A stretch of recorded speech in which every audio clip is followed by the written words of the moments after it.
Tribunal Constitucional.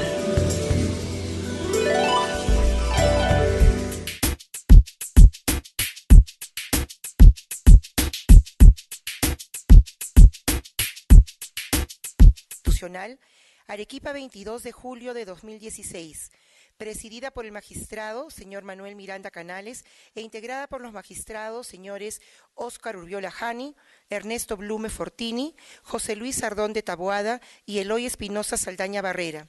Secretaria relatora, doctora Yanet Otárola Santillana. Señores abogados, señores justiciables, asistencia a toda, muy buenos días. Muchas gracias por el saludo. Pueden tomar asiento.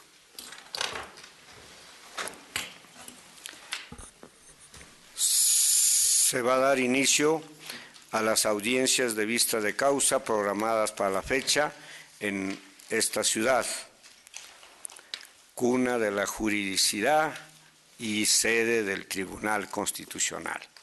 Dé cuenta, señora secretaria relatora. Muy buenos días, señores magistrados, muy buenos días. Daré lectura de las causas en las que se ha solicitado informe oral. Causa número 1, expediente 6254-2013, proceso de habeas corpus, seguido por Leonidas Arcaya Aquino contra los jueces de la Sala Penal Liquidadora de la Corte Superior de Justicia de Cusco y otro. Señor presidente, solicita el uso de la palabra la abogada Yusilini Alexandra Palacios Saturno, por la Procuraduría Pública del Poder Judicial.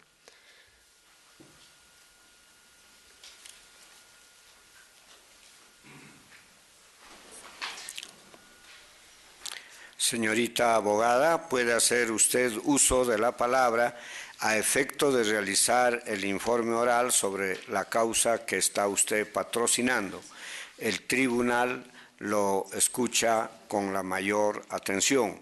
Debo hacer presente, antes de que inicie su intervención, a los señores abogados que el doctor Carlos Ramos Núñez y la doctora Marianela Ledesma, por razones de licencia, no están en esta audiencia.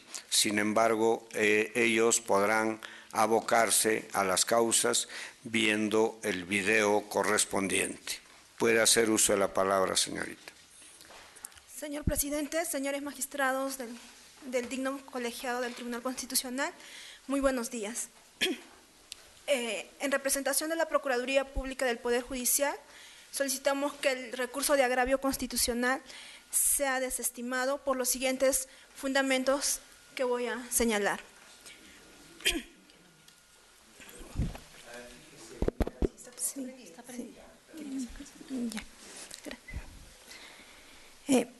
En principio debemos sostener que la parte demandante interpone el presente recurso de amparo contra los jueces de la Sala Penal Liquidadora del Cusco, a fin de que se declare nula la resolución número 11 y la resolución número 18. Estas resoluciones recayeron en el cuaderno incidental sobre liberación condicional que el beneficiario estaba solicitando. Al respecto, señores magistrados, el abogado de la parte demandante alega que se ha vulnerado su derecho al debido proceso, tutela jurisdiccional efectiva y al derecho de prueba. Señores magistrados, viendo lo señalado en la demanda de habeas corpus y los sucesivos recursos interpuestos por la parte demandante, como así también el recurso de agravio constitucional, se va a poder verificar claramente que las resoluciones cuestionadas se encuentran debidamente motivadas, han sido debidamente valoradas los medios probatorios incoados. Al respecto de la parte demandante, específicamente cuestiona que en el expediente 199-2009-67 solicitó al juez demandado de primera instancia que se evalúe o que se solicite una ampliación del informe psicológico. Es en virtud de esto que la parte demandante considera que se ha vulnerado su derecho a la prueba. Al respecto debemos decir, señores magistrados, que los jueces emplazados han valorado el informe no solamente psicológico, sino también el informe social, han valorado el certificado de trabajo a efectos de ver si la parte demandante, una vez que obtenga la liberación condicional, va a poder encontrar un trabajo o va a poder realizar un trabajo determinado. En ese sentido, señores magistrados, nosotros consideramos que no se ha vulnerado ningún derecho. La resolución cuestionada se encuentra debidamente motivada. No obstante, podemos apreciar que el demandante busca en el fondo que el colegiado y que los jueces constitucionales en este caso hagan una nueva valoración de los medios probatorios. En esa razón, y estando la reiterada jurisprudencia de este colegiado, como en el expediente 19-2012 PHC, que se ha señalado que la valoración de los medios probatorios compete en exclusividad a la justicia ordinaria. En razón de ello, señores magistrados, solicitamos que el recurso de agravio sea declarado improcedente o se desestime. Gracias. Bien. El doctor Ernesto Blume ha solicitado el uso de la palabra para su intervención, igualmente el doctor Eloy Espinosa. Se la concederemos en el orden que han solicitado. Doctor Ernesto Blume. Muchas gracias, señor presidente. El representante de la Procuraduría del Poder Judicial. No es tan exacto que el tribunal no pueda valorar la actuación judicial en el tema de la valoración de la prueba.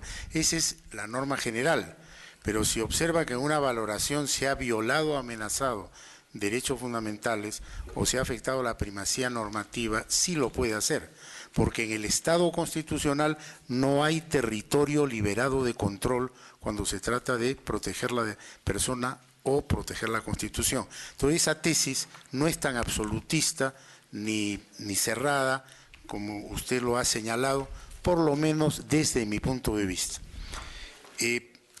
Yo quería señalar lo siguiente. El demandante argumenta que en el informe psicológico que se emite frente a su pedido para lograr su excarcelación por haber cumplido el tiempo que establece la ley, que digamos mínimo para poder hacerse, digamos, acreedor a este beneficio, argumenta que en ese informe se suscribió que consumía drogas y que esto no se condice con la realidad, que esto no es exacto. Es decir, cuestiona la veracidad de esa conclusión. Cuestiona en buena cuenta que los peritos han imputado un hecho que no está acreditado. ¿Cómo refuta usted esa aseveración del demandante? ¿Es esto exacto? ¿No es exacto? ¿Qué elementos permiten arribar a la conclusión que esta persona, que en principio, de no ser por ese detalle, tendría la posibilidad de ser excarcelado, no lo sea? ¿Cuál es el argumento que destruye esa afirmación? Señores magistrados, señor doctor Blume,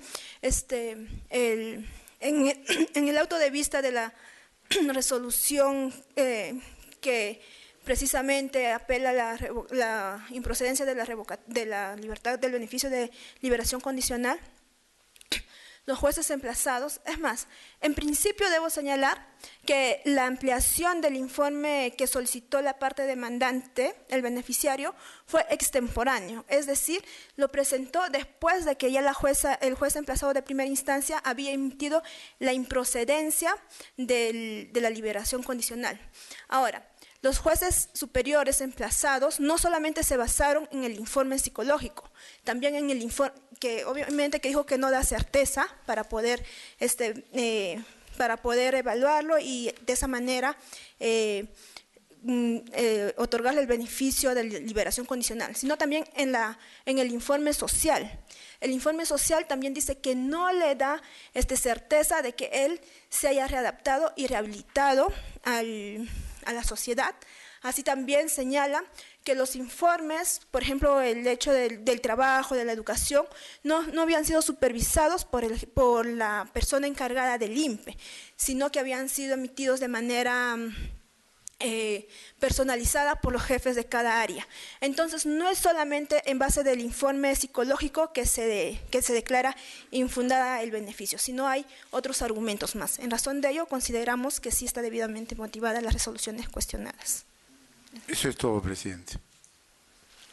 El doctor Eloy Espinosa Saldaña tiene el uso de la palabra. Gracias, presidente. Bueno, buena parte ya lo planteó la pregunta de mi colega Ernesto Blume, pero vamos con usted, señorita representante de la Procuraduría. En realidad hay una cuestión puntual.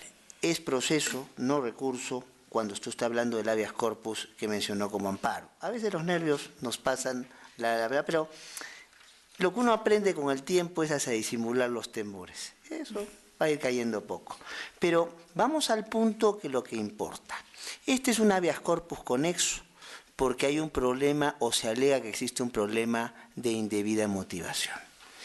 Vamos a la respuesta que usted le ha dado al magistrado Blume.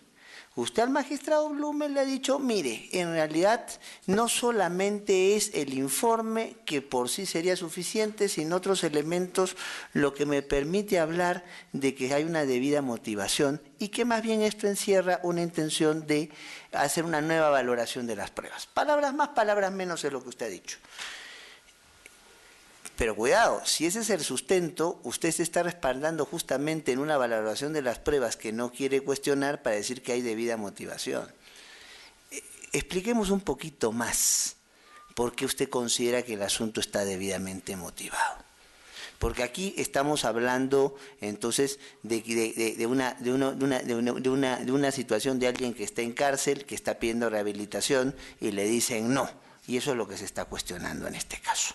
Entonces, ¿por qué, explíquenos con un poquito más de detalle, considera que se ha cumplido con los presupuestos de la motivación? Sabe que este tribunal es muy riguroso con eso. Desde el caso, incluso antes del caso Yamoja, tenemos parámetros establecidos al respecto. Quisiera escuchar un poquito más, una explicación sobre esto. Gracias, doctor, por la pregunta. Sí, en la anterior intervención se me olvidó señalar que no solamente se evaluó el informe psicológico de parte, sino que también hubo un informe psicológico realizado por el Ministerio Público. En este informe psicológico, la parte demandante señaló que si bien él nunca consumió drogas, sí consumía alcohol. Es precisamente bajo los efectos del alcohol que consumió el delito por el cual está ahora recluido. Precisamente el juez de primera instancia... Una anotación. Un informe como este tiene, y vaya con cuidado porque en el público hay incluso exministros aquí, entonces un informe de este tipo tiene carácter de documento público, ¿verdad? ¿Y qué pasa con los documentos públicos? ¿Se presupone su veracidad o no? Por supuesto. Entonces, ese es su argumento de fondo para hablar de la motivación, no la evaluación del informe de parte. Solamente eso, gracias. Muchas gracias. ¿Sí? Muy bien. Con el informe oral de la señorita abogada, vista de la causa queda al voto. De cuenta, señora secretaria relatora, del otro expediente. Causa número 8, expediente 4880-2014, proceso de habeas corpus, seguido por Jenny Monroy Echegaray contra el presidente de la Sala de Apelaciones y liquidadora de la Corte Superior de Justicia del Cusco y otros. Señor presidente, solicita el uso de la palabra por la parte demandante, el abogado Jorge Villasante Araníbar, y por la parte demandada, la abogada Yusilini Alexandre Palacios Saturno, por la Procuraduría Pública del Poder Judicial. Señor abogado, puede hacer usted uso de la palabra a efecto de realizar el informe oral sobre la causa que está usted defendiendo. El tribunal lo escucha con la mayor atención.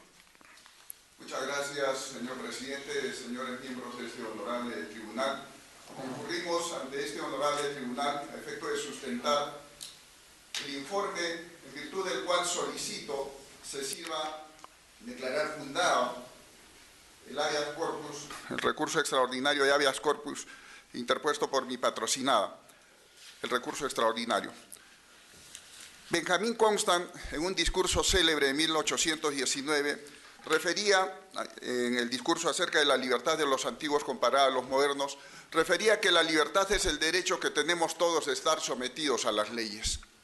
Y entonces, en el presente caso, señor presidente y señores magistrados, venimos a exponer y sustentar ante este tribunal el ejercicio abusivo y desmesurado de parte de quienes administran justicia y que afecta la libertad individual de mi patrocinada y derechos conexos. Este es un habeas corpus conexo interpuesto por Jenny Monroy Echegaray. Ocurre, señor presidente, que mi patrocinada fue sentenciada por la comisión del delito de peculado doloso a una pena suspendida de 3 años de privación de la libertad. Dentro de la ejecución de la condena se emitieron distintas resoluciones, pero ninguna de ellas, señor presidente y señores magistrados, le fueron notificadas a mi patrocinada ni en su domicilio real ni en el domicilio procesal. Donde le fueron notificadas las resoluciones que obran en autos, la 30, 31, 32, 34 y 40, que son resoluciones por las cuales se requiere se cumplan con las reglas de conducta que habían sido establecidas en la sentencia.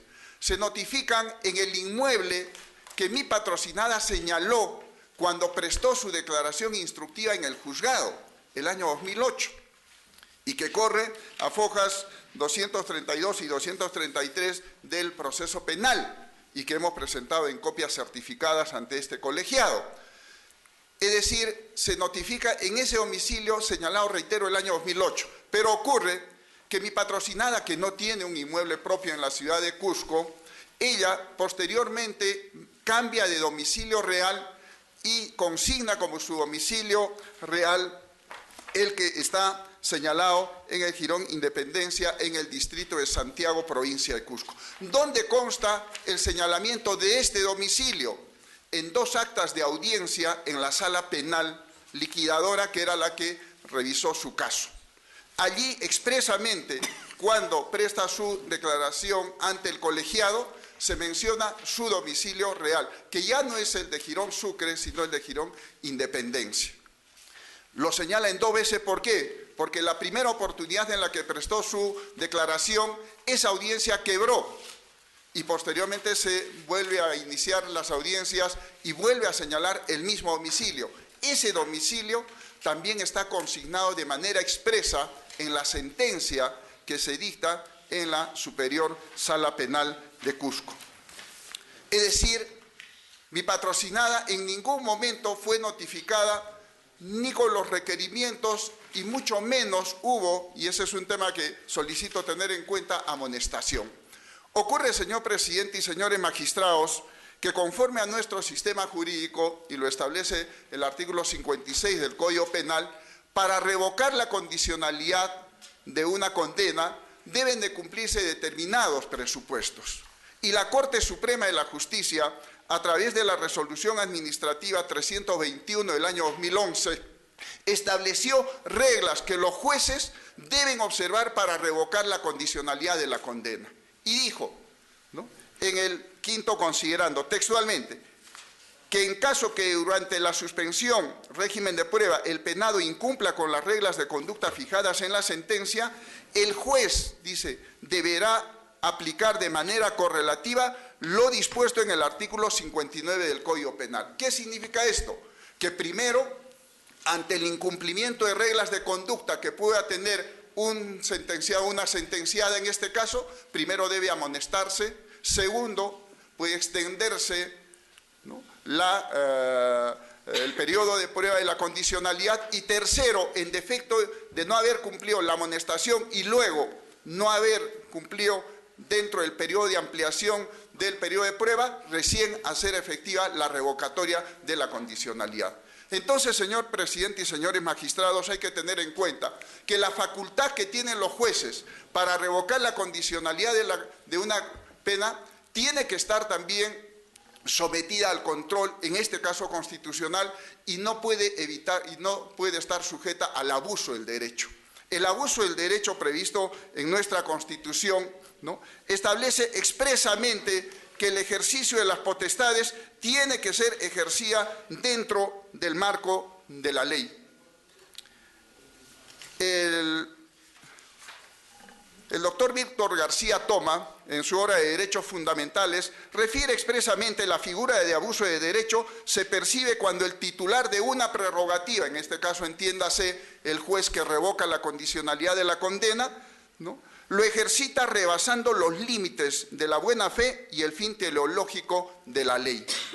En verdad alude a un uso desmesurado, excesivo o desmedido de una facultad concedida por una ley. En el presente caso, señor presidente y señores magistrados, lo que se advierte es, en principio, que hay una afectación al debido proceso y a la tutela procesal efectiva por parte que afecta el derecho de mi patrocinada, en cuanto expresamente preciso, no se le notificó con ninguna de las resoluciones, 30, 31, 32, 34, 40, inclusive la propia resolución de revocatoria de condicionalidad de la condena, no le fue notificada ni en el domicilio real, que estaba consignado expresamente en autos, ni en el domicilio procesal. De manera tal, señor presidente, que conforme al artículo 156 del Código Procesal Civil, debemos tener en cuenta que las notificaciones solo surten su efecto en tanto hayan sido practicadas conforme a ley.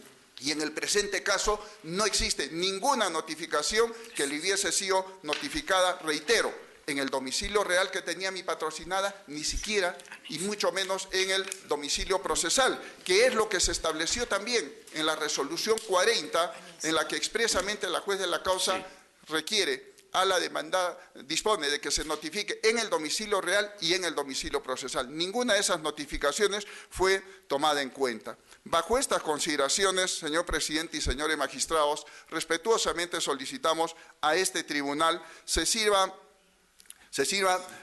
determinar que en el presente caso, señor, existe una flagrante violación de los derechos de mi patrocinada y que se pueda, entendiendo que estamos ante un habeas corpus conexo, se pueda pues dejar sin efecto la resolución por la cual se le ha revocado la condena condicional a mi patrocinada, en cuya virtud hace 1 año y 3 meses se encuentra detenida en el penal de Jancoro de la ciudad de Cusco. 1 año, 3 meses, señor presidente, ¿no? Respetuosamente solicito se pueda declarar fundado el habeas corpus y decir, mi patrocinada es una persona que no tiene antecedentes penales, no tiene antecedentes judiciales, excepto el derivado de del proceso penal por el cual fue sentenciada, tiene una niña menor de 4 años, señor, que la está esperando, que no puede ver a su madre hace 1 año, 3 meses. Muchas gracias, señor presidente. Gracias, señores magistrados. Señorita abogada, puede hacer usted uso de la palabra a efecto de realizar la defensa de su patrocinado. El tribunal igualmente lo escucha con la mayor atención.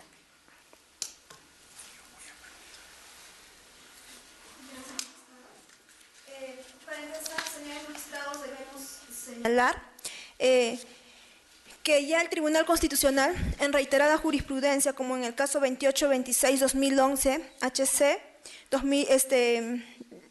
1820-2011 PA, ha señalado que los requisitos que se encuentran determinados en el artículo 59 del Código Procesal Penal, el juez no está obligado a aplicarlo de manera sucesiva, sino que sin necesidad y previo a la revocatoria puede de manera obviamente sustentada revocar la suspensión de la pena. En virtud de ello, señores magistrados, consideramos que lo señalado por el abogado de la parte demandante no tiene mayor sustento, ¿no? Excepto se sustenta en una resolución administrativa. No obstante, hay una interpretación, ya que el Tribunal Constitucional de forma reiterada ha señalado respecto de este artículo. Asimismo, señores magistrados, el Tribunal Constitucional en el expediente 65-2009 ha señalado que el juez puede revocar la pena suspendida sin previo requerimiento o amonestación. En este sentido, señores magistrados, nosotros consideramos que no hubo tal vulneración al derecho de defensa de la parte demandante, porque el juez discrecionalmente no, debidamente motivada, puede revocar la pena suspendida. En razón de ello, consideramos que no hubo la afectación al derecho de defensa. Asimismo, señores magistrados, se debe tener en consideración que la resolución o la sentencia o el auto que revoca la pena suspendida, la parte demandante tuvo conocimiento y por lo tanto apeló la revocatoria. Asimismo, señores magistrados, se debe tener en consideración que la parte demandante tenía conocimiento de una sentencia en su contra y que tenía que cumplir ciertas reglas de conducta. No obstante, señores magistrados, y conforme se va a poder apreciar de las resoluciones cuestionadas, la parte demandante no cumplió con ninguno de los requisitos o con ninguna de las reglas de conducta que se establecieron en la sentencia. Nunca fue a señalar, a firmar el cuaderno de asistencia, ni a informar al juzgado sobre las actividades que realizaba. Tampoco no cumplió con pagar la reparación civil, reparar el daño causado. En virtud de ello, señores magistrados, nosotros solicitamos que el recurso de agravio constitucional sea declarado, se desestime. Gracias. Va a replicar brevemente. Solamente muy puntual, señor presidente. Es cierto, los jueces tienen la facultad de revocar las condenas condicionales siempre y cuando concurran también algunos presupuestos. Primero, por ejemplo, si el sentenciado incurre en la comisión de un nuevo delito, ¿no? En esos casos, obviamente que el juez, sin necesidad de requerimiento, podrá revocar la condicionalidad de la condena, hecho que no ocurrió en el presente caso. Y no hay que soslayar los efectos de la resolución administrativa de la Corte Suprema de Justicia, señor, que establece normas, ¿no?, de uso excepcional que deben observar los jueces, señor. Es una circular para la mejor aplicación, señor, del artículo 57 del Código Penal, de manera tal que el juez estaba obligado, señor presidente y señores magistrados, a evaluar si en el caso concreto concurrían o no concurrían los supuestos para la revocatoria y, fundamentalmente, verificar si en este caso Jenny Monroy Echegaray había sido notificada con las resoluciones que se fueron dictadas previa a hacer efectiva la revocatoria mediante la resolución 44. Muchas gracias, señor. Un ratito. ¿Va a duplicar? No. No, muy bien. Han solicitado el uso de la palabra los señores magistrados, doctor Urbiolani, doctor Blume Fortini y doctor Eloy Espinosa Saldaña. Vamos a concederles en ese orden. Doctor Óscar Urbiola. Gracias, señor presidente. Al abogado de la parte demandante, la defensa de la Procuraduría del Poder Judicial sostiene de que su patrocinada no ha observado las reglas de conducta, que estaba obligada a hacerlo después de haber recibido una condena condicional de 3 años. En la primera pregunta, ¿esto es cierto? ¿A qué se debió esa situación? Y por otro lado, en realidad usted ha mencionado la afectación de derechos, pero en concreto sería la afectación del derecho a la defensa legal que está consagrada en la Constitución por no haberse efectuado las notificaciones debidas de los actos de requerimiento o se le requirió que cumpla con las reglas de conducta que debía estar, digamos, expresamente señaladas en la sentencia condenatoria, esos dos aspectos. Muchas gracias, señor presidente, señor magistrado. En principio debo dejar constancia que efectivamente mi patrocinada no cumplió las 2 reglas de conducta que se establecieron.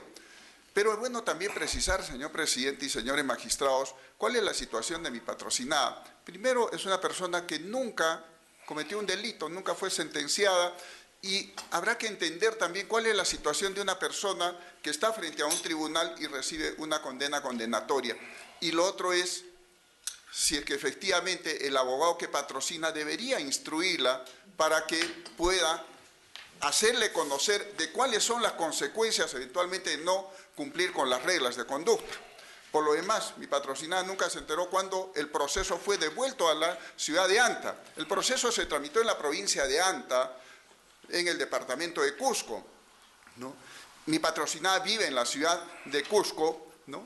Y no hubo, tengo que reiterar, no hubo ninguna resolución que le fuera notificado en el domicilio real que ella tenía a partir del año 2009. Reitero, cuando prestó su declaración instructiva, el domicilio era Girón Sucre, y allí se le han notificado todas las resoluciones, ¿no? De manera tal que en esta parte, hago precisión, no se cumplieron las reglas de conducta por desconocimiento, por que por lo demás a la casilla procesal señalada en la provincia de Anta no llegó ninguna notificación. Por tanto, su abogado tampoco le comunicó que pudiera estar incurriendo en un hecho que pudiera suponer, en este caso, la afectación a su debido proceso. Por lo demás, también hay que señalar que en este caso estamos efectivamente ante un habeas corpus conexo por afectación al debido proceso y a no haber podido en su oportunidad tomar conocimiento de las resoluciones judiciales que le permitieran cumplir con los mandatos emitidos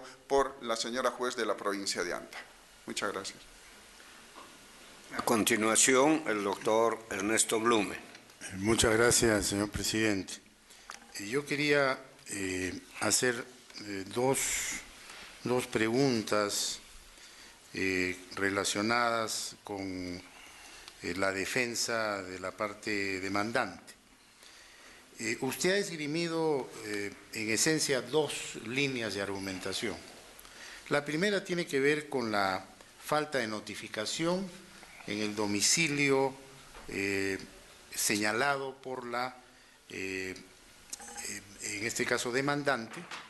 Y la segunda es el control del ejercicio de la facultad de revocabilidad de los mandatos penales que tiene el juez especializado en esa materia. Entonces yo quería hacerle una pregunta por cada una de estas dos líneas argumentativas.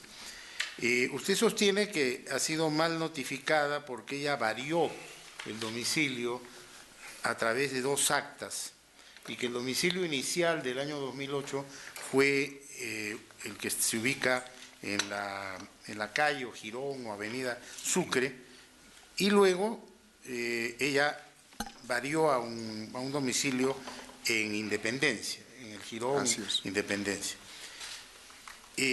La pregunta es la siguiente: cuando se produce esa variación de domicilio, ¿hay algún escrito presentado por la demandante que le indique al juez de la causa formalmente la variación, o simplemente la variación se produjo al señalar el domicilio cuando le toman los datos de identificación en el acta respectiva de la diligencia, o de esas dos diligencias que se llevaron a cabo? Y en tal de no haberse producido ese escrito, ¿cómo salva usted una eventual argumentación que podría darse? Bueno, si bien señaló primero en Sucre formalmente, luego formalmente no hizo un cambio, sino lo hizo a través de las actas, y hay la figura de la pluralidad de domicilios. Entonces, esa es una inquietud que yo tengo y que quisiera que usted me la aclare, ¿no? Muchas gracias, señor magistrado.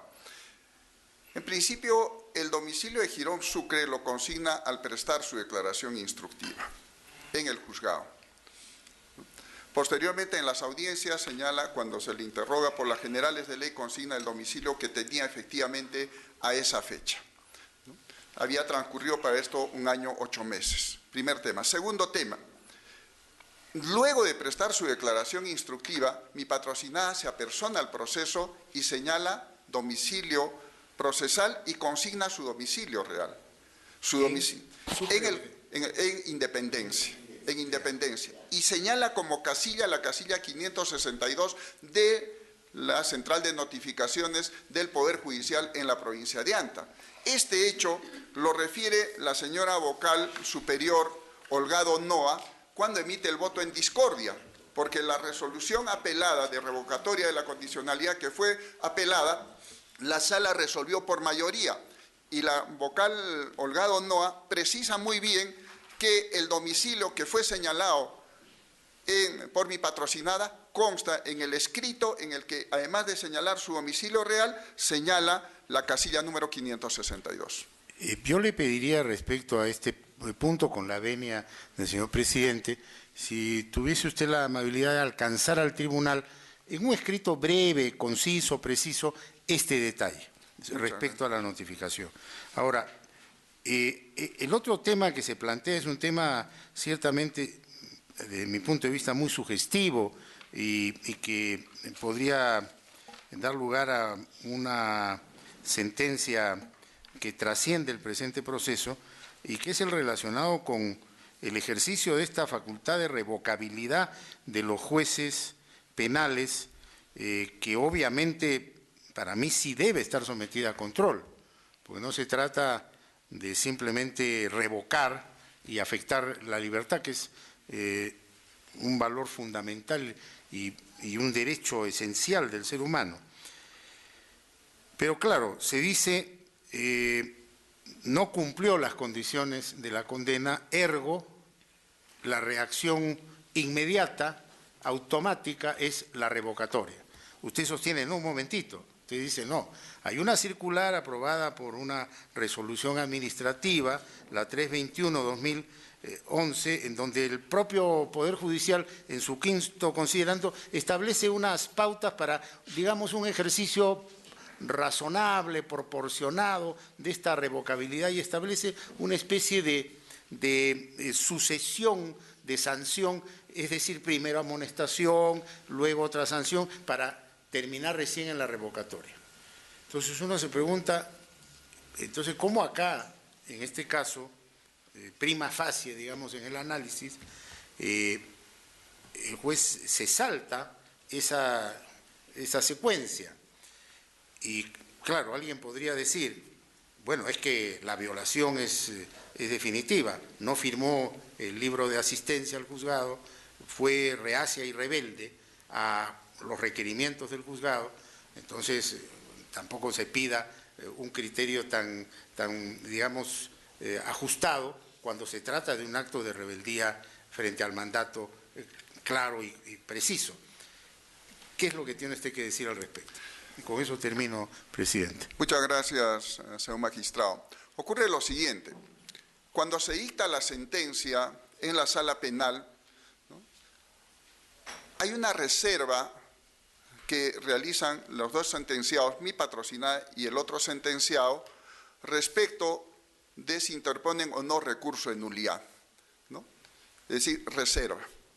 En el caso de mi patrocinada, en verdad debo decir también porque no tuvo un adecuado asesoramiento profesional, dejó pasar el tiempo y no se interpuso recurso de nulidad. Mi patrocinada, obviamente, el abogado que le comenta, le dice, hay la probabilidad de que se interponga recurso de nulidad. Ahora bien, y entonces hay que esperar que el expediente vuelva a la provincia de Anta.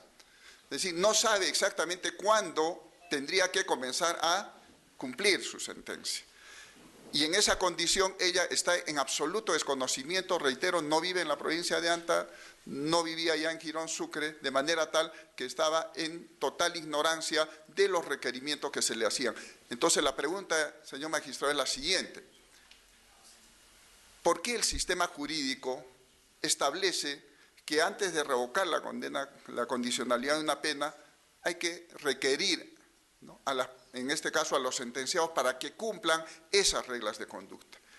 Y lo segundo es, esos requerimientos, ¿dónde le deben ser notificados a la parte?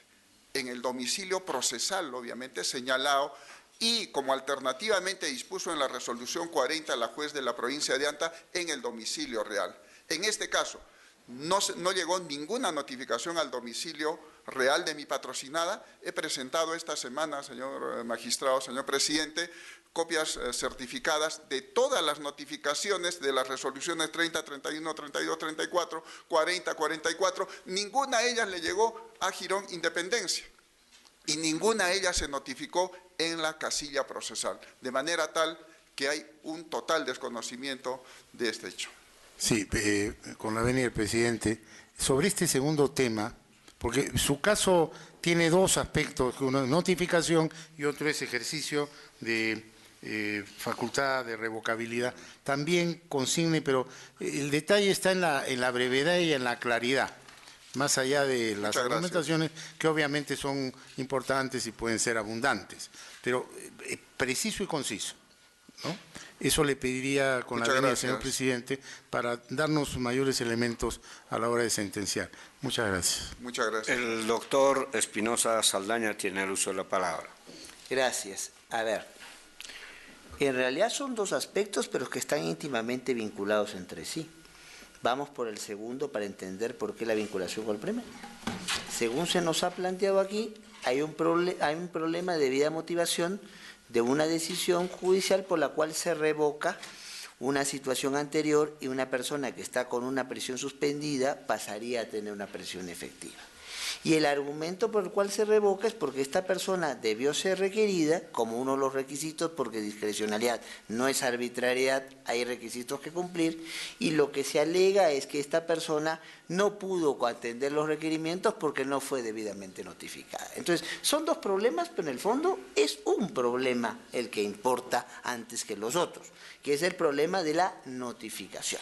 Y ahí va mi pregunta. Y va para la representante de la Procuraduría.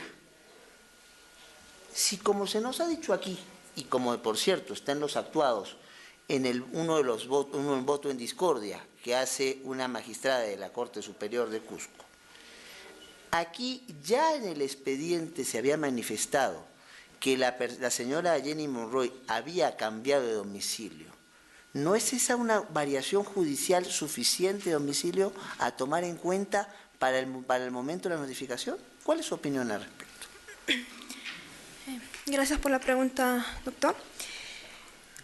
Lo que yo puedo señalar es que el juez de ejecución de sentencia, conforme a la instructiva dada por la parte demandante o por la beneficiaria, cumplió con notificar en Girón Sucre el primer domicilio señalado por la parte demandante. No, la pregunta no es esa. La pregunta, mi querida procuradora, es muy clara. Usted puede fijar un domicilio en un momento, un proceso, pero también hay una constitución que se llama una variación judicial de domicilio. Usted lo conoce muy bien. La pregunta es, si este apersonamiento que hubo en algún momento no constituía ya esa variación judicial de domicilio. Y si es así, ¿por qué entonces nunca se notificó independencia? Porque lo que queda claro es que nunca se notificó independencia. Entonces, por ahí va mi pregunta. No me cuente qué hace el juez de ejecución. Cuénteme si, en su opinión, aquí se constituyó una variación judicial del domicilio, porque eso es vital en un caso donde la notificación es un tema central. Efectivamente, señor magistrado, si hubo una variación de domicilio, en el mismo debió haber sido notificado. No obstante, considero que no hay un manifiesto agravio por cuanto se notificó en otro domicilio que ella también había consignado, domicilio que, como señala en autos, pertenece a su tía, y precisamente por esa notificación es que la parte demandante se entera que hay una sentencia de revocatoria de la pena y precisamente por ello apela. Vamos entonces un poquito conversando sobre eso. Para poder hablar de violación del debido proceso y poder hablar de un habeas corpus conexo, tiene que haber una situación de indefensión. Entonces usted lo que está alegando es, si bien hubo una variación judicial del domicilio, entonces no hubo indefensión porque hubo manera de enterarse. Eso es más o menos lo que usted nos quiere decir. Creo entender eso. Ahora la pregunta es, ¿y por qué, si usted admite que hay una variación judicial de domicilio, considera que sobrevive la validez de domicilios que ya no estaban habilitados? ¿Cuál es para usted el carácter de una variación judicial de domicilio? Porque lo que me está diciendo, o por lo menos disculpe si le estoy entendiendo mal, es que se mantiene el domicilio, entonces A y B, a pesar de la que persona en cuestión ha ido a un proceso y dice, notifíqueme en C, y lo dice en el proceso. Y usted misma reconoce que lo dice en el proceso. Fíjese, eso no lo entiendo muy bien. Entonces, ¿cómo cuando yo me aparezco en una situación que usted misma ha reconocido como una variación judicial de domicilio, entonces la salida es, pero le sigo notificando domicilios que no he convalidado porque justamente es una variación de domicilio? ¿Cómo? Le pido que me lo explique, no se lo entiendo. Y si no, puedo explicarlo ahora en la misma línea, presidente, de lo que hemos hecho en otros casos. Entonces, por escrito, brevemente, de manera concisa, para poder tener un criterio al respecto muy claro. Muchas gracias. Con el informe del señor abogado y la señorita abogada, la réplica y la dúplica correspondiente, vista la causa, queda al voto. De cuenta del otro expediente, señora relatora secretaria.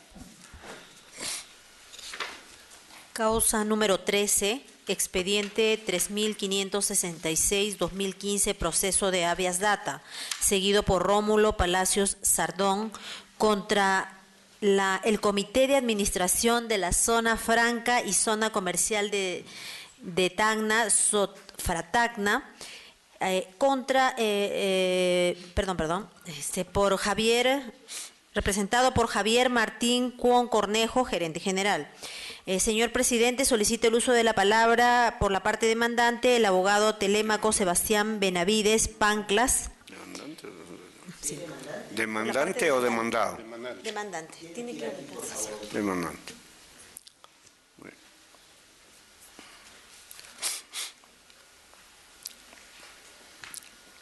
Señor abogado, ¿puede hacer usted uso de la palabra a efecto de realizar el informe oral sobre la causa que está usted patrocinando?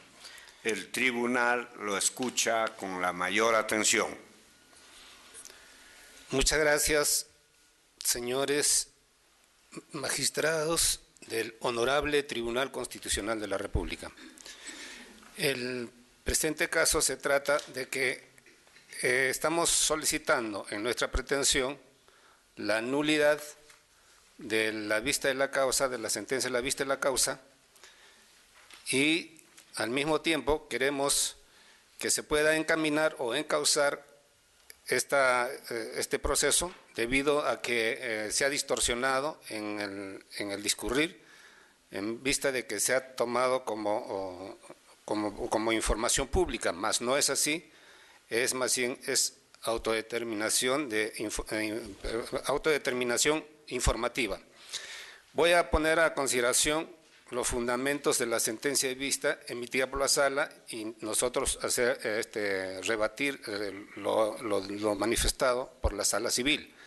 Del caso materia de pronunciamiento, la sala en forma equivocada señala que el recurrente había solicitado amparo por violación de derecho constitucional de acceder a la información pública, lo cual es totalmente falso. En cuanto a la información que el recurrente solicitó a Sofratacna es de carácter estrictamente personal.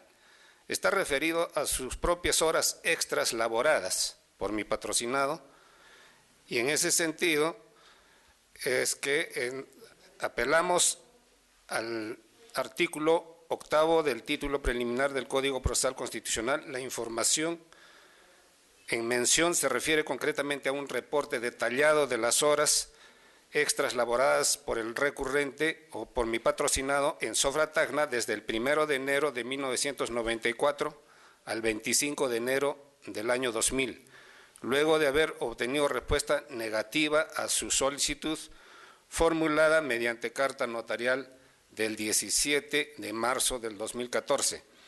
Se tiene de autos que nuestra pretensión es que los demandados cumplan con entregar la información referida o requerida al reporte y el reporte de horas extras hechas por mi patrocinado desde el 1 de enero del 94 hasta el 25 de enero del año 2000.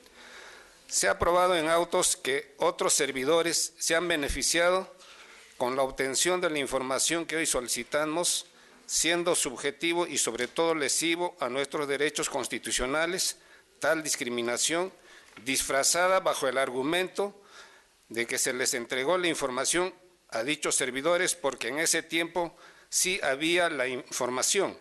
Entonces, los demandados guardan los documentos de quien les conviene y de quien no lo hacen, mal haríamos al discriminar a mi patrocinado. Ahora bien, señores magistrados, en el caso de ser cierto que no cuentan con dicha información, la ley otorga a los demandados a contar con la presencia de un notario público que acredite que tal información fue o ha sido incinerada u otra cosa. La Ley de Protección de Datos Personales, Ley 29.733, en el artículo 1, dice la ley tiene el objeto de garantizar el derecho fundamental de la protección de los datos personales previstos en el artículo 2, numeral 6 de la Constitución Política del Perú, el artículo 9, principio de seguridad, el titular del banco de datos personales y el encargado de su tratamiento deben adoptar las medidas técnicas, organizativas y legales necesarias para garantizar la seguridad de los datos personales. No debemos dejar de lado el hecho que a través de nuestra demanda estamos invocando reiteradamente el derecho a la autodeterminación informativa. Respecto a esto, el Tribunal Constitucional ha establecido que la población o la protección al derecho a la autodeterminación informativa a través del habeas data comprende no solo la capacidad de exigir la posibilidad de acceder a los registros de información computarizados o almacenados, los datos de un servidor, siendo que este acceso a dicha información tiene por objeto que se permita conocer qué es lo que se encuentra registrado, pero necesarios para una referencia sobre la imagen e identidad de la persona afectada. Prueba de ello tenemos vasta jurisprudencia con sentencias emitidas por el Honorable Tribunal Constitucional en salvaguarda de la vulneración del derecho de autodeterminación informativa. Conclusión, por estos argumentos solicitamos se declare la nulidad de la sentencia de vista, materia impugnada, por infringir el principio que garantiza nuestro derecho a un debido proceso y se ordene a los demandados cumplan con otorgarnos dicha información, debiendo tener presente la discriminación de la que es víctima mi patrocinado. En consecuencia, sírvanse ustedes, señores magistrados, tener por presentado mi informe y en su oportunidad declarar la nulidad de la sentencia de vista y ordenar la expedición a cuenta del demandante del documento solicitado a la carta notarial número 1221-2014 que obra en el expediente respecto al reporte de horas extras del 1 de enero de 1994 hasta el 25 de enero del 2000. Asimismo, señores honorables magistrados, les solicitamos se sirvan encauzar o encaminar el proceso, dado a que se está dando una distorsión en el sentido de que es una información pública, más no una autodeterminación informativa. Gracias. Debemos manifestar al señor abogado, con todo respeto, aun cuando el informe es oral, los señores magistrados hemos escuchado la lectura de la defensa que usted ha hecho justamente en salvaguarda del principio del derecho de defensa. El doctor Óscar Urbiola ha solicitado el uso de la palabra y el doctor Eloy Espinosa. Doctor Óscar Urbiola. Señor abogado, la entidad requerida, que viene a ser la zona franca de Tacna, ha contestado en el sentido de que no existe esa información por cuanto la obligación de mantener esa información solo se extiende a 5 años y ha dicho que no la tiene, y así lo ha entendido la Sala Superior que revocó la sentencia de primera instancia que declaró fundada la demanda. De tal manera que no existe esa información. ¿Eso no le satisface? Mire, doctor, efectivamente nosotros hemos revisado y hemos analizado el caso y hemos investigado además de esto, porque no existe, por ejemplo, un acta de incineración. Bueno, pero es otra cosa. La entidad ha dicho que no existe el registro de horas extras porque no tiene la obligación de mantener esos registros debido a que ha cumplido el plazo legal de 5 años que exige las disposiciones pertinentes para mantener esa información. Esta información no la tiene porque corresponde a un periodo que ya no lo obliga a mantener esa información, de tal manera que hay imposibilidad física, material de poder cumplir algo que no se va a poder cumplir. Le digo, doctor, de que nosotros no hemos encontrado ningún acta de incineración, mucho menos el cargo de haber sido derivado a otra instancia, ni de haber sido sustraído. Pero la ley no dice que debe tener o acreditarse la incineración, simple y llanamente la ley establece un periodo obligatorio para mantener o preservar esa información, 5 años. No exige que se acredite esto con un acta de incineración como usted lo está exigiendo. Eso es todo, señor presidente. Tiene el uso de la palabra el doctor Eloy Espinosa Saldaña. Muchas gracias. Para poder hablar de un trato discriminatorio tenemos que estar ante situaciones comparables. Entonces, y la comparación se da, en este caso, si es que existe un baremo, un parámetro normativo que nos permite establecer una comparación. Entonces, su argumento es muy válido de poder exigir si es que no existiera una norma que no nos dice desde qué momento se puede exigir. Pero esa norma existe. Hay una norma que nos dice, entonces, desde qué momento se puede exigir que se tenga un registro de asistencia y de control en el régimen laboral de la actividad privada, como en este caso. Entonces, ¿usted conoce esa norma, señor abogado? Doctor, lo que nosotros hemos visto, por ejemplo, que se han dado una serie de indicios de que sí prueban de que, por ejemplo, existe la pregunta es muy concreta. La pregunta es, una cuestión es, después vamos a ver si usted, después de una pesquisa, que vamos a ver si es competencia de un tribunal constitucional o no, entonces puede encontrar indicios. Lo que yo quiero establecer es porque usted ha dicho que es un trato discriminatorio. Entonces, eso hay que tenerlo claro. No se preocupe porque si es información, autodeterminación informativa, en suplencia de la queja deficiente, el tribunal puede reconvertir eso. En este momento es el problema. Bien. Déjeme terminar, por favor. Entonces, el tema aquí es, ¿existe o no una norma que establece, y de si existe esta norma, desde cuándo la obligatoriedad de este registro? Se lo comento, la norma existe. Es el Decreto Supremo 004-2006 TR y tiene complementado por un Decreto Supremo más, que es el 021-2006 TR, y que se establece, y hay una sentencia del tribunal ya con la actual composición, que establece que desde qué parámetro es obligatorio tener estos registros, que es desde el año 2008. Entonces, cuidado, no puede hablar de... Ahora, vamos al tema de las pesquisas. Usted, a pesar de que no es obligatorio, dice que tiene indicios de que se pudieran estar escondiendo esta información. Vamos hacia eso. ¿Cuáles son esos indicios, mi querido abogado? Bien, doctor, gracias por la palabra. Mire, justamente un grupo de trabajadores de mi patrocinado, que son también de la misma temporada y del mismo periodo, han solicitado este mismo derecho y a ellos en número de 28 se les ha atendido. Actualmente, por supuesto, claro que la entidad o la institución Sofratagna ha negado siempre esta información, pero ellos han proseguido o han seguido un proceso y han ganado en primera instancia y bueno, la parte demandada ha apelado, en segunda instancia también han ganado, habrán apelado, y en estos próximos días debe estar resolviéndose en la Suprema este asunto. Y ya en las dos instancias pero han ganado. Vamos por partes. ¿Qué proceso es el que han planteado? No una habeas data, ¿no? Bueno, no, si está viendo la Suprema, definitivamente no es una habeas data. No es. Entonces, le hago otra pregunta. ¿Un proceso de tutela urgente como una habeas data es el que por su naturaleza nos permite hacer la pesquisa para ver si están escondiendo su información?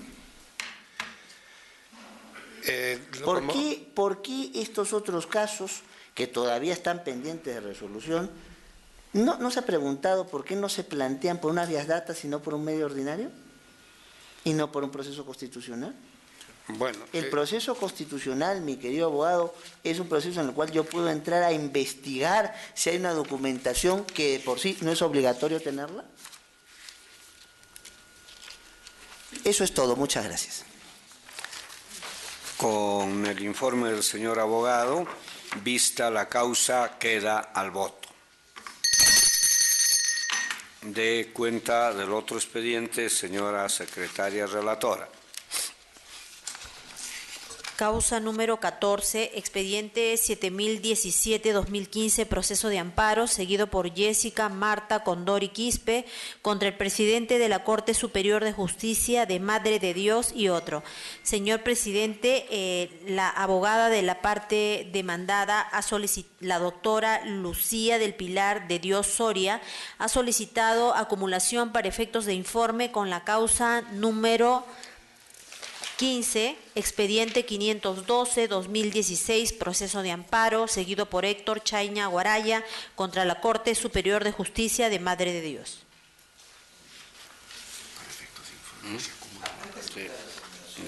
Bueno, previamente al informe oral de la señorita abogada, voy a consultar a los señores magistrados sobre el tema de la acumulación. No, solamente para el informe. Solamente, muy bien.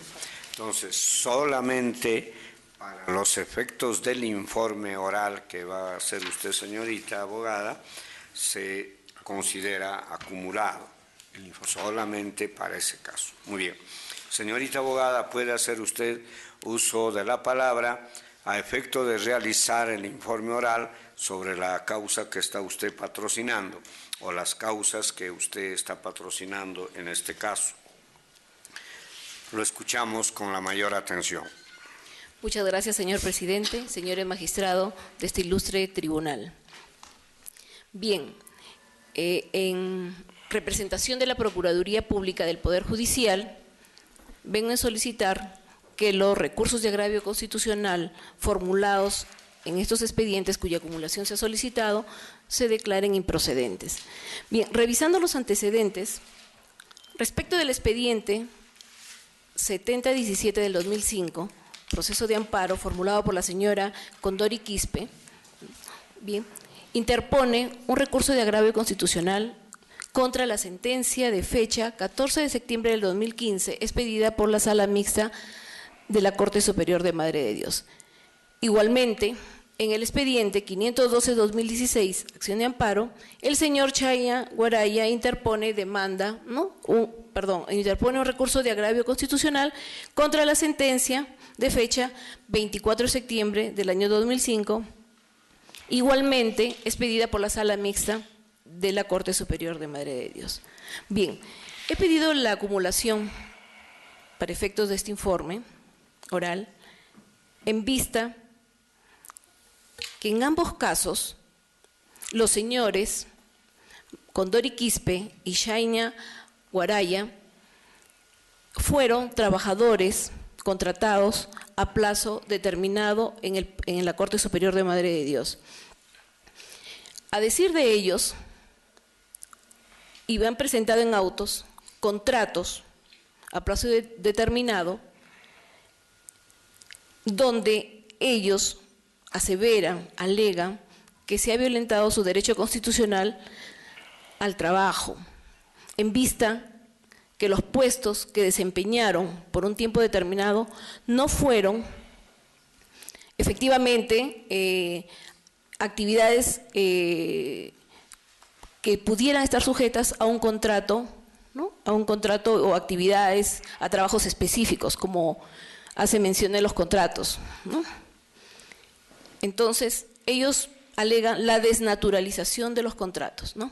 Si bien estos procesos fueron iniciados en el 2014, ¿no?, ya tenemos el precedente vinculante expedido en la sentencia 5057 del 2013, acción de amparo, el caso de Rosalía Huatuco. Ya en este se dejó sentado justamente frente a la avalancha de procesos en los que se solicitaba pasar de un contrato determinado a un contrato indeterminado por desnaturalización de contrato. Y a manera de regularizar, de ordenar, ¿no?, en vista de sus facultades del tribunal, ¿no?, se expide. ¿Y qué es lo que nos dice este precedente vinculante como regla sustancial? Nos dice que para ingresar a la carrera administrativa, ¿no?, a una plaza debe hacerse, ¿no?, debe ingresar a través de un concurso público, por mérito, y a una plaza presupuestada, vacante, a tiempo indeterminado, ¿no? También nos dice como regla procedimental esta sentencia que entra en vigencia a partir del 8 al día siguiente de su publicación, esto es el 8 de julio del 2015, para todos los procesos judiciales, inclusive los que se encuentren en trámite, a los procesos de amparo, que se encuentren en trámite, sea en el Poder Judicial o en el Tribunal Constitucional. Por tanto, al determinar o al concluir los demandantes, que se ha desnaturalizado el contrato de trabajo, es perfectamente aplicable este precedente vinculante. Nosotros venimos a solicitar que se aplique este precedente vinculante, que inclusive en la sentencia publicada el día 20 de julio, en el expediente 6681 de 2013, en mayoría, ¿no?, con votos en mayoría, se ha tratado de dar unos alcances, de precisar el precedente establecido en la sentencia de Rosalía Huatuco. Bien, en virtud de ello, nosotros solicitamos que los recursos de agravio constitucional se declaren improcedentes por aplicación del precedente vinculante expedido en la sentencia de Rosalía Huatuco. Gracias. Han solicitado el uso de la palabra el doctor Eloy Espinosa Saldaña y el doctor Ernesto Blume. Vamos a concederle en ese orden. El doctor Espinosa Saldaña. Gracias. Señorita Procuradora, ¿usted reconoce que aquí hay una desnaturalización en los dos casos del contrato o no? Sí, porque de la revisión del... ¿no? De acuerdo, vamos avanzando. Primero, hay que ser bien claros. El recurso no es recurso impugnatorio, por más que alguna norma lo haya dicho erróneamente durante muchos años, ¿verdad? El precedente por naturaleza es vinculante. Está bien, el Código Procesal Constitucional se equivocó al mencionarlo, pero es reiterativo. El precedente, si es precedente, es vinculante por sí. Vamos entonces a lo que usted ha señalado sobre Huatuco y Cruz-Llamos, que ha mencionado hacia el final. No es que se intenta precisar, ya se precisó precisamente. Entonces, no. Entonces, ahora, y vamos al tema que es la precisión. La pregunta clave es entonces aquí, ¿un asistente judicial es parte de la carrera administrativa? Está dentro del CAP, del cuadro de asignación de personal. No es lo mismo. ¿Qué es carrera administrativa? Porque todo el que desempeña función pública es parte de la carrera administrativa. Así es, y se precisa, se precisa, claro, entre funcionarios administrativos y lo que el personal que entra a la carrera administrativa. Por eso, la pregunta es esa. Un funcionario de confianza es parte de la función pública, pero no es parte de la carrera administrativa. Vuelvo a mi pregunta entonces, porque si usted ha revisado Cruz-Llamos, con la precisión que se hace muy clara en Cruz-Llamos, es que la aplicación de los parámetros, regla sustancial y regla procesal, que usted ha señalado bien aquí, solamente se aplican para aquellos que son parte de la carrera administrativa. Entonces vuelvo a mi pregunta. ¿El asistente judicial es parte de la carrera administrativa? ¿Sí o no? Creemos que sí. ¿Por qué? Porque él, bueno, ya había mencionado que la parte... No, el CAP no es. Claro. El CAP no es. O sea, ¿qué implica ser parte de la carrera administrativa, doctora? Realizar las labores justamente... Porque, no, perdón, el señor Cutipa, que nos ha traído, y el otro chico que nos ha traído acá las gaseosas, es parte de una estructura y no es parte de una carrera administrativa. Yo le pediría entonces que revise eso porque a propósito de la precisión hecha con Cruz-Llamos es fundamental para la respuesta de su caso y también en un texto breve por escrito nos fije su posición al respecto. Gracias. A continuación, el doctor Ernesto Blume Fortín. Muchas gracias, señor presidente.